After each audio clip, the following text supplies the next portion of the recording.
দেখো এখানে একটা অঙ্ক আছে, এ এবং বি এর মাসিক আয়ের অনুপাত 2:3। এ এবং বি মাসে 2:3 অনুপাতে আয় করে। বি এবং সি এর মাসিক এ এবং বি এর মাসিক আয়ের অনুপাত 2:3 এবং তাদের মাসিক ব্যয়ের অনুপাত 1:3, মানে তারা মাসে 1:3 অনুপাতে ব্যয় করে, খরচ করে। তারা প্রত্যেকে মাসে 1000 টাকা করে সঞ্চয় করে, মানে জমায়। জমায় মানে কি, যেটা আমার আয় থেকে ব্যয় বিয়োগ করলে আমার সঞ্চয় বেরিয়ে যায়। আমার এখানে বলে দিয়েছে এ আর বি দুজন আছে, এ আর বি। এ এর মাসে 2 টাকা ইনকাম, বি এর মাসে 3 টাকা ইনকাম। এ মাসে আয় করে আমার 2 টাকা, বি মাসে 3 টাকা আয় করে। ব্যয় যদি বলি, এ মাসে 1 টাকা ব্যয় করে, বি মাসে 3 টাকা ব্যয় করে। আমরা জানি সঞ্চয় মানে আয় থেকে ব্যয় বিয়োগ করলে যেটা সঞ্চয় হয়। তুমি এখানে দেখতে পাচ্ছ এ 2 টাকা আয় করছে। আমি যদি মনে মনে এ এর আয় 2 ধরি, বি এর আয় 3 ধরি, তাহলে এ যদি 2 টাকা আয় করে এবং 1 টাকা ব্যয় করে, তাহলে এ জমাবে কত, 1 টাকা। বি যদি 3 টাকা আয় করে এবং 3 টাকা খরচ করে, বি তাহলে 0 টাকা জমাবে। আর আমি যদি এরকম ভাবে ডাইরেক্ট ধরি, তাহলে এখানে একজন 1 টাকা, মানে এ 1 টাকা জমাচ্ছে, বি 0 টাকা জমাচ্ছে আমার হিসাবে। আমি যদি এগুলো মনে মনে ভাবি, কিন্তু কোশ্চেনে সেটা বলেনি। কোশ্চেনে বলেছে দুজনেই আমার সেম জমাবে, মানে এটা থেকে এটা বিয়োগ করেও যা হবে, এটা থেকে এটা বিয়োগ করেও তাই হবে, যেটা আমি একটু আগে তোমাদের শেখালাম। তাহলে আমার এই বিয়োগ দুটো আমাকে সেম করতে হবে। বিয়োগ দুটো সেম করতে হলে কি করতে হবে, আমি কি বোঝালাম, এই যে অনুপাতগুলো আছে, অনুপাতের যে পদের ডিফারেন্স গুলো আছে, আমি যদি তোমাকে এখানে বলি 2 আর 3 এর ডিফারেন্স কত, তুমি আমাকে বলবে 2 আর 3 এর ডিফারেন্স দাদা 1। আমি যদি তোমাকে বলি 1 আর 3 এর ডিফারেন্স কত, তুমি আমাকে বলবে দাদা 1 আর 3 এর ডিফারেন্স হলো 2।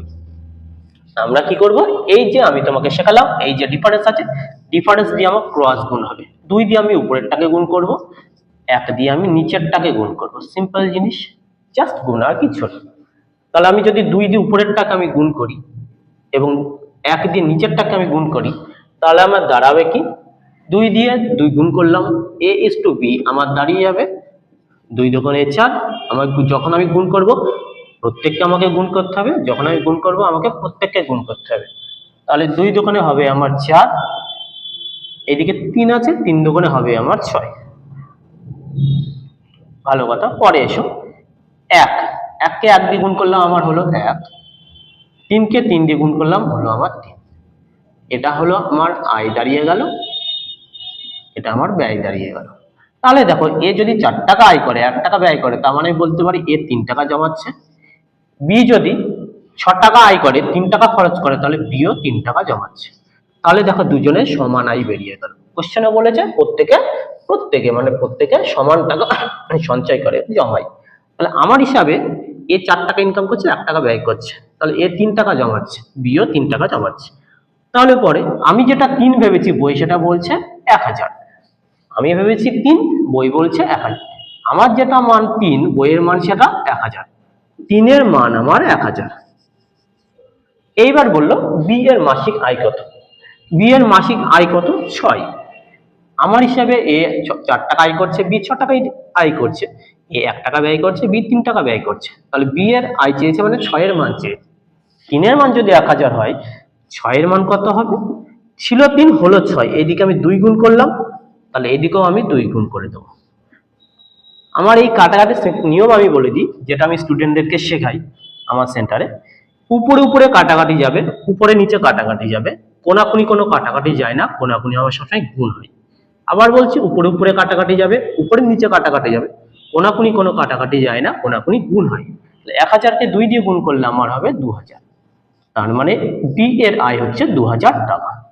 বি এর আয় 2000 টাকা। কি করলাম আমি, দুদিকে আমি সেম বানালাম, যে বানিয়ে যেটা হয়েছে সেটা আমার মান, আর বইয়ের মানে এটা, 3 এর মান 1000, এর যে আয় সেটা 6 এর মান কত। এই যে লজিকে আমি বোঝালাম, এই লজিকে বয়সের অঙ্কগুলো আমি সিম্পল একটা বয়সের অঙ্ক তোমাদের লিখছি, সেই বয়সের অঙ্ক লিখে তোমাদের বোঝাচ্ছি। বয়সের অঙ্ক পড়ারও সেই একই প্রসিডিওর, খুব সহজে এই টেকনিকে। এখানে একটা অঙ্ক আগের সিস্টেমে আমি দিয়েছি। মাতা ও পুত্রের বর্তমান বয়স অনুপাত বলেছে 7:1। মা এবং ছেলের বর্তমান বয়স অনুপাত 7:1। 5 বছর পরে তাদের বয়সের অনুপাত হবে 4:1। তবে তাদের বর্তমান বয়স কত, মায়ের বর্তমান বয়স কত, ছেলের বর্তমান বয়স কত। আমার এখানে দুজন আছে, মাদার আছে আর সন আছে। মা আর ছেলে এদের বর্তমান বয়স বলেছে 7:1, মানে মায়ের বর্তমান বয়স যদি 7 বছর হয়, ছেলের হবে 1 বছর। 5 বছর পরে, আফটার 5 ইয়ার্স, মানে 5 বছর পরে তাদের বয়সের অনুপাত, 5 বছর পরে তাদের বয়সের অনুপাত বলেছে 4:1। আমরা জানি বয়স যেটা আছে সেটা সবার সেম ভাবে বাড়বে। মায়েরও যত বছর বাড়বে ছেলেরও তত বছর বাড়বে। মায়েরও যদি 5 বছর বাড়ে ছেলেরও 5 বছর বাড়বে। আমি যদি এই হিসাব ধরি, মায়ের যদি বর্তমান বয়স 7 হয়, পরে যদি 4 হয়, তাহলে আমার হিসাবে বেড়েছে কত? 3 বছর। ছেলের যদি বর্তমান 1 হয়, পরে যদি 1 হয়, তার মানে ছেলে বেড়েছে কত? 0 বছর। কিন্তু সেটা তো কোনোদিনই সম্ভব নয়। মায়ের 3 বছর বাড়ছে, ছেলের 0 বছর বাড়ছে, সেটা সম্ভব নয়। আমার দুদিকে সেম করতে হবে, এদিকেও যত হবে এদিকেও তত হবে। সেম করতে হলে কি করব? আমি এখনই তোমাদের শেখালাম, এর ডিফারেন্স দিয়ে আমরা ক্রস গুণ করব। 7 আর 1 এর ডিফারেন্স হলো 6, 7 আর 1 এর ডিফারেন্স হলো 6, এই 6 দিয়ে আমি ক্রস গুণ করব, এই 3 দিয়ে আমি ক্রস গুণ করব। 6 টাকে আমি এখানে বসাবো, এখানে 6 দিয়ে আমি গুণ করলাম, এই 3 আমি এখানে বসালাম, একে আমি 3 দিয়ে গুণ করবো, তাহলে দাঁড়াবে আমার কত? 7:1 কে যদি আমি 3 দিয়ে গুণ করি, তাহলে মাদার ইজ টু সন আমার দাঁড়াবে 7, 3 7 21 ইজ টু 3 অক্ষে 3। আমি যদি পরের কথা বলি, তাহলে কত দাঁড়াবে? 4 6 24,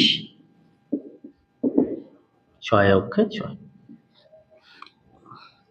4 6 24, 3 7 আমার 21, 3 অক্ষে 3, 4 6 আমার 24, 6 অক্ষে 6। তাহলে তুমি আমাকে বলবে এটা ছিল আগে, এটা ঘটেছে পরে। এটা আমার হিসাবে ভাবলাম মায়ের বয়স আগে ছিল 21, পরে 24 বছর, তার মানে মায়ের বয়স বেড়েছে কয় বছর? 3 বছর।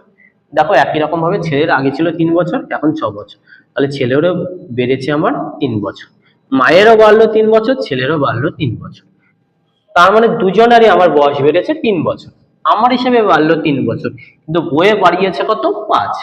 যেটা আমার মান 3, সেটা বইয়ের মান আমার 5। আমি বাড়ালাম 3 বছর, বই বাড়িয়েছে 5, আমার মান 3 কিন্তু বইয়ের মান 5। বলেছে তাদের বর্তমান বয়স কত? 3 এর মান 5, তাহলে 3 এর মান যদি 5 হয়, আমি আমার হিসাবে যেটা 3 ছিল বই সেটা 5, আমার হিসাবে ছেলে 3, ছেলে যদি আমার 3 হয়, তাহলে বইয়ের হিসাবে ছেলে হবে 5, তাহলে ছেলের বর্তমান বয়স হচ্ছে 5 বছর। ছেলের বর্তমান বয়স আমার 5 বছর। মায়ের বর্তমান বয়স কত? আমি দেখো অনুপাত হচ্ছে 7:1, তাহলে পরে ছেলে 1 ভাগ হলে মা 7 ভাগ, ছেলে 1 হলে মা তার 7 গুণ, ছেলে 1 হলে মা তার 7 গুণ, তাহলে ছেলে আমার 5, মা কি হবে 7 গুণ, 5 সাথে ছেলে হচ্ছে 5, হ্যাঁ 5 সাথে আমার 35 বছর, 5 সাথে আমার 35 বছর। এখানেও তুমি করতে পারো, 3 এর মান 5 হলে 21 এর মান কত হবে? 3 এর মান যদি 5 হয়, 3 এর মান যদি 5 হয়, 21 এর মান কত হবে? 3 এর মান 5 মানে 7 গুণ, তাহলে মা 7 গুণ করে দেবো। সরি, 3 এর মান 5 মানে 5 এর 3 গুণ, 3 এর মান 5 মানে 5 এর 3 গুণ, তাহলে এটাকে আমি 5 এর 3 দিয়ে গুণ করে দেবো। 5 এর 3 দিয়ে গুণ করলে দেখো 21 কে যদি আমি 5 এর 3 দিয়ে গুণ করি, তবেও আমার 5 সাথে 35 হবে। 21 কে 5 এর 3 দিয়ে গুণ করলে আমার 35 হবে। 3 এর মান আমার 5, 3 এর মান 5 হলো মানে কত দিয়ে গুণ করলাম? 3 কে আমি 5 এর দিয়ে গুণ করলে, 5 এর 3 দিয়ে গুণ করলে তবেই তো আমার 5 হবে। তাহলে 3 এর মান আমার 5, তাহলে 5 এর 3 দিয়ে গুণ করলাম, এখানে 5 এর 3 দিয়ে গুণ করলাম, তাহলে 21 কে 5 এর 3 গুণ করে 35 পাবে। এভাবে ভাবতে পারো। মা আর ছেলের বর্তমান বয়স অনুপাত বলেছে 7:1, মানে ছেলে যদি 1 হয়, মা তার 7 মানে 7 গুণ, তাহলে ছেলে আমি পেয়ে গেলাম 5 বছর, মা তার 7 গুণ, 5 সাথে 35 বছর। এটা আমি তোমাদের শেখালাম। অনুপাত যদি আমার সেম হয়, অনুপাতের ডিফারেন্স যদি আমার সেম হয়, তখন আমরা ক্রস গুণ করব। কিন্তু অনুপাতের ডিফারেন্স যদি সেম না হয়, তখন আমরা কি করব? চলো এরপরে আমরা সেটা শিখি কি অনুপাতের যে ডিফারেন্স আছে আমার, সেই ডিফারেন্স যেটা আছে, ডিফারেন্সটা আমার সেম হবে না, ডিফারেন্সটা আমার আলাদা আলাদা হবে। এটা থেকে এটা ডিফারেন্স আমার আগে দুজনের সেম ছিল, কিন্তু আমার সাপোজ কোন অঙ্ক থাকলে ডিফারেন্সটা আমার আলাদা, যেটা কোশ্চেনে কম্পিটিটিভ এক্সামে খুব এসে থাকে, সেটা আমরা শিখবো। চলো এরপরে নেক্সট অঙ্ক আছে।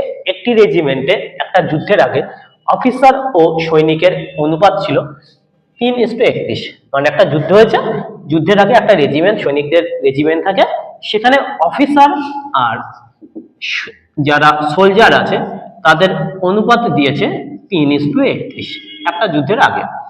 এবার কি হলো, ওই যুদ্ধে 6 জন অফিসার মারা গেল, 22 জন সৈনিক ওই যুদ্ধে মারা গেল। এখন এই অনুপাত বলছে 1:13। এটা ছিল আগে, এটা হলো এখন। 1:13 হলো আমার এখন। তাহলে পরে বলছে আগে রেজিমেন্টে মোট কতজন অফিসার ছিল। আগে অফিসার কত ছিল? 3। তাহলে আমার এখানে আগে অফিসার ছিল 3, আমি এখানে এই 3 এর মান বের করব। কিভাবে বের করব? অফিসার আগে 3 জন ছিল, যুদ্ধের পরে 1 জন, তাহলে পরে মারা গেছে আমার এখানে কতজন বলেছে? অফিসার মারা গেছে 6 জন। 6 জন যদি অফিসার মারা যায় তাহলে এখানে আমি বসাবো 6, অফিসারের ঘরে আমি বসালাম 6। ভালো কথা। নেক্সট এসো, সৈনিক যেটা আছে, সৈনিক আগে 31, এখন 13। বইয়ে বলেছে 22 জন মারা গেছে, তাহলে সৈনিকের বা সোলজারের ঘরে আমি বসাবো 22। এবার কি করব? আমি আগেই বললাম, আমরা এই নিচে যেটা আছে আমার বার করতে হবে 3। তাহলে এই যেটা আছে 3, যে অনুপাত আছে সেটা বাদ দিয়ে অন্য অনুপাত আমাকে সেম রাখতে হবে। এটাকে আমাকে সেম বানাতে হবে, এটা সেম রাখতে হবে। দেখো সেম রাখা মানে 1 আর 13 আছে, এটাকে আমার সেম রাখা মানে এতে লসাগু বানানো। 1 আর 13 এর লসাগু হয় 13। 1 কে আমি 13 বানাবো, তাহলে কে 13 দিয়ে গুণ করবো। 13 কে 13 বানাবো, তাহলে কে 1 দিয়ে গুণ করবো। তাহলে 1 কে যখন আমি 13 দিয়ে গুণ করছি, এই লাইনে এগুলোও আছে, এগুলো রাখ করবে, এদেরকেও আমি 13 দিয়ে গুণ করলাম। 13 কে যখন 1 দিয়ে গুণ করছি, এই লাইনে এগুলোও আছে, তাহলে এই লাইনেও আমি 1 দিয়ে গুণ করবো। ব্যাস হয়ে গেল। ক্যালকুলেশন করো। 3 13 39 অফিসার, 31 ওকে 31, 13 ওকে 13। এই 13 তো আমি এখানে কেটে দিতে পারি, এখানে না লিখতে পারি, আমার সময় বাঁচবে। এখানে না লিখে আমি ওখানে কেটে দিলাম। আচ্ছা, 6 13 78 22। তাহলে আমি এখানে দেখতে পাচ্ছি 31 থেকে 39 বাদ দিলে আমার দাঁড়াচ্ছে 8। 78 থেকে আমি যদি 22 বাদ দিই তাহলে দাঁড়াবে আমার এখানে 5 56। তার মানে আমি বলতে পারছি 8 এর মান আমার 56। 8 এর মান যদি 56 হয়, 1 এর মান কত হবে? 7। 8 এর মান 56 হলে 1 এর মান হবে 7। 1 এর মান যদি 7 হয়, আমি 3 এর মান প্রথমেই বললাম 3 এর মান বের করব, তাহলে 8 এর মান আমার 56। 8 এর মান আমার 56। 8 এর মান 56 হলে এই 3 এর মান কত আমি বের করব। তাহলে 3 এর মান কত? 8 এর মান 56 মানে 7 গুণ, তাহলে একেও আমি 7 দিয়ে গুণ করব। 3 সাথে আমার 21। তাহলে কতজন ছিল প্রথমে? অফিসার 21। আমার কোশ্চেন অপশন ছিল 31, 38, 21, 28। তাহলে কি অপশন হবে? 21 জন অফিসার আমার ওখানে ছিল। বোঝা গেল? খুব সহজ। আমরা কি করলাম, যেটা আমার চেয়েছে সেই অনুপাত বাদ দিয়ে অনুপাত, অন্য যে অনুপাত আছে সেটাকে আমরা সেম করব। এটা মাথায় রাখলে এই অঙ্কগুলো খুব সহজে হয়ে যাবে। চলো পরের অঙ্ক করা যাক। চলো, আজকের ক্লাসের শেষ অঙ্ক বলেছে একটা সেনা নির্বাচন পরীক্ষায় নির্বাচিত ও অনির্বাচিত প্রার্থীর অনুপাত 3:1। যদি 60 জন কম আবেদন করে, 30 জন কম নির্বাচিত হয়, তাহলে এই অনুপাত দাঁড়ায় আমার 5:1। এই পরীক্ষায় কতজন আবেদন করেছে?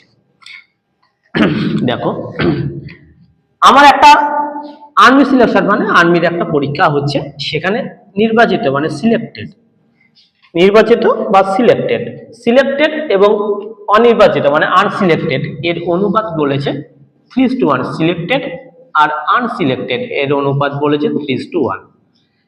এইবার কথা কি বলেছে, যদি 60 জন কম আবেদন করতো, এখানে কিন্তু আবেদনের কথা বলেছে, 60 জন কম আবেদন করতো এবং 30 জন কম নির্বাচিত হতো, মানে 60 জন কম অ্যাপ্লিকেশন করতো, 30 জন কম নির্বাচিত হতো।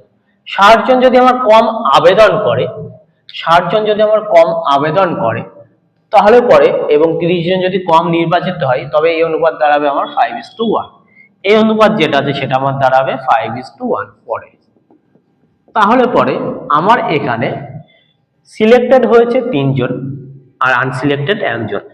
আমি যদি তোমাকে জিজ্ঞাসা করি যে কতজন অ্যাপ্লিকেশন করেছে, তুমি খুব সহজেই বলবে যে 3 জন যদি সিলেক্টেড হয়, 1 জন যদি আনসিলেক্টেড হয়, তাহলে অ্যাপ্লিকেশন করছে 3 আর 1 যোগ করে 4 জন। 4 জন অ্যাপ্লিকেশন করেছে, তার মধ্যে সিলেক্টেড হয়েছে আমার 3 জন, তাহলে অ্যাপ্লিকেশন আর সিলেক্টেডের অনুপাত 4:3। পরেরটাই 5 জন সিলেক্টেড হয়েছে, 1 জন আনসিলেক্টেড, তাহলে অ্যাপ্লিকেশন করেছে 6 জন, তার মধ্যে সিলেক্টেড হয়েছে আমার 5 জন।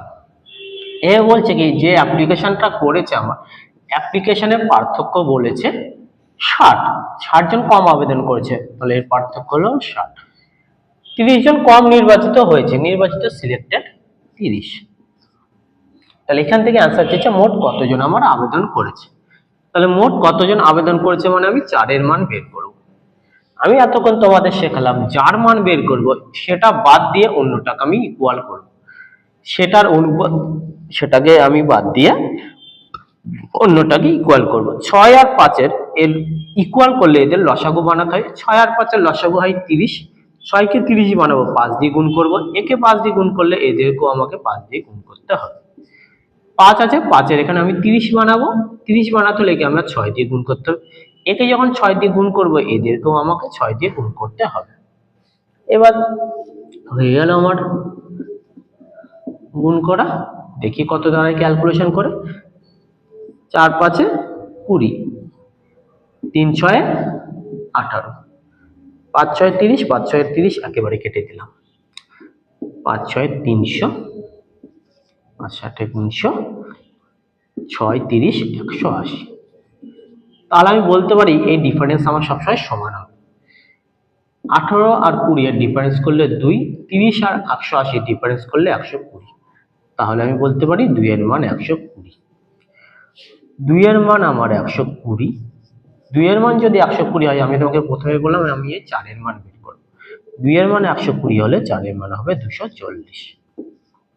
তাহলে আমি পেয়ে গেলাম 4 এর মান 240। মোট কতজন আমার আবেদন করেছিল? 240 জন আমার আবেদন করেছিল। আজকে রেশিও বা অনুপাতের যে চ্যাপ্টার আছে তার ফার্স্ট পার্ট করালাম। এরপরেও এর অনেক অঙ্ক আছে। রেশিও এমনই একটা চ্যাপ্টার যেটাকে কাজে লাগিয়ে পাটিগণিত বা অ্যারিথমেটিকের প্রচুর অঙ্ক করা যায়, যেটা খুব সহজে হয়, খুব কম সময়ে হয়। কম্পিটিটিভ পরীক্ষায় আমাকে একটা অঙ্ক খুব কম সময়ে নামাতে হয়, তাহলে সেটার জন্য আমার ক্যালকুলেশন স্ট্রং রাখতে হবে, অঙ্ক সহজে করার পদ্ধতি শিখতে হবে। অদ্বিতি কোচিং সেন্টার ফর অনলাইনের অনুপাতের ফার্স্ট চ্যাপ্টার আজকে শেষ করালাম। ফার্স্ট অনুপাত যে ফার্স্ট পার্ট যেটা সেটা আজকে করালাম। এরপরে এরও আর যে অংশগুলো আছে সেগুলো নেক্সট ক্লাসে করাবো। অদ্বিতি কোচিং সেন্টারের অফলাইন ব্যাচেও আমার ভর্তি চলছে। এটা ভীমপুর নামক একটা গ্রাম যেটা কৃষ্ণনগর এবং মাঝদিয়ার মাঝখানে অবস্থিত, সেখানে আমার কোচিং সেন্টার আছে, অদ্বিতি কোচিং সেন্টার।